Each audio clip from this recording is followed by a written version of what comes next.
But I want to do a little project. I want to build a cooking griddle. 22 gauge weldable steel. It's an ugly freehand oval right there.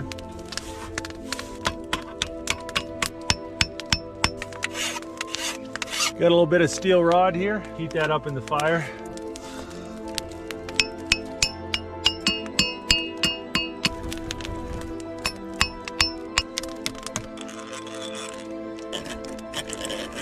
There we go.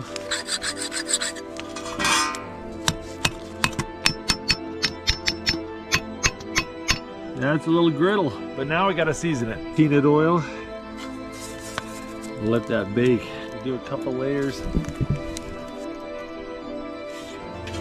Seasoned frying pan. It's ready for cooking.